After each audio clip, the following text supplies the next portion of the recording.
Hello everyone and welcome to another seminar from CUSUM. I'm quality engineer for new product productions, Andres Relas, and today we're going to talk about our manufacturing process. Is our manufacturing process risky? Is it out of control? And can we even tell? As always, we don't want to waste anyone's time, so here are a couple of key questions. If you can answer all of them, you don't need to be part of this seminar. So first situation. Your boss asks you to compare two different lots to determine if they are different among themselves. You send an intern to take 30 samples per lot, and he tells you that on average, the lot 1 is at 15.45 pounds force, lot 2 is at 15.50 pounds force. Would you consider both lots to be identical, or do you consider it to be a significant difference? Now, second situation. You send your intern back and tell him, hey, I know you checked the average of the samples and it's at 15.50 and the other average at 15.45, but the average, I know as a statistician, is not enough.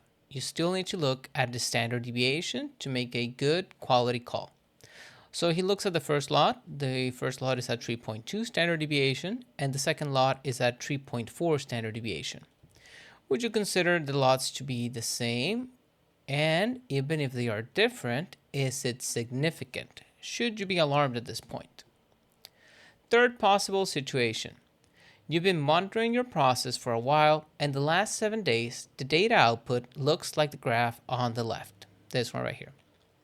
Now, when you look at the data trend, you see that, well, we seem to be having some data points that are trending upwards, and they even exceed the upper control limits, UCL. Do you think there's a trend and should you be worried? Like, do we need to stop the line right now, do corrective and preventive action, or can we just ignore it? As always, this is going to be a maximum 30-minute seminar. We are not going to learn any theory. We are simply learning how to apply real-world statistics to real-world problems. If you couldn't confidently answer any of the previous problems, then again, as always, welcome to CUSUM Academy. As always, our content has a complete satisfaction guarantee. If you don't like the seminar, please email us at info@cusum.mx and we'll provide you with a full refund, no questions asked. As always, let's get to learning. So, when should we take action? That is the key topic that we're going to talk about today. Engineers and managers constantly panic over the smallest of things. Production can be going perfectly. For example, 99% of the lot is going well, but sometimes we'll simply look at a chart like this one and state, wait, stop everything. We seem to be having a problem. We have an upward trend. Stop everything. We need action now. A lot of managers are a little bit, they panic, okay? Now, managers will especially panic when they feel that they could be blamed for not taking appropriate action at the right time. But the question that you should ask yourself is, what is the actual specification? I know that I'm outside the upper and lower control limits, but the amount of action and investigation that should be invested into this problem must correlate to how close we are to the spec limits and the product cost. If we look at our data and we are told that the spec limit is 50 pounds force, then the graph would look something like this. There's a lot of white space, a lot of room for our process to keep growing before we run into a scary situation. So when you consider the actual specs and you add them to the control limits, you can start to imagine that there's, not really any need to do actual investigation. If we said that this was an actual problem, then we would need to do product segregation, a non-conformance generation, a root cause analysis, corrective and preventive action implementation. We would also maybe have to rework, and not to mention the actual capital investment that will result as part of this root cause analysis.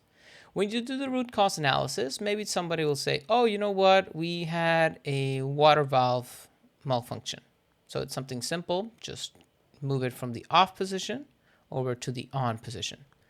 However, somebody might say, well, okay, this is a mistake, but how are we going to make sure that this does not happen again? And then somebody says, well, we're going to do a checklist. right? So there's now something else that needs to be implemented. This is going to take manpower, and after you implement it, somebody needs to be filling it in. But it's not enough to fill it in. Somebody must supervise it, and somebody must audit it. And the worst thing that actually can happen is you implement your checklist, and then a quality auditor from an external site comes in and notices that your checklist was not properly filled in at the right time. So now you have a system non-conformance.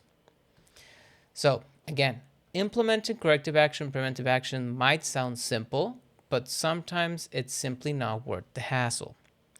Now, as an engineer, you must decide, will you be a panic engineer, always fretting about the smallest of changes? So you're always like, oh my God, no, the process is moving.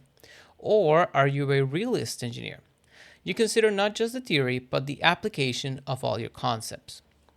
Now, a realist engineer would do the following here. He would ask himself, how far can we deviate from the usual conditions before the risk of failure combined with our inspection frequency leads to issues on the line? So if I'm looking at my process right now, this process can continue to grow up to a certain point.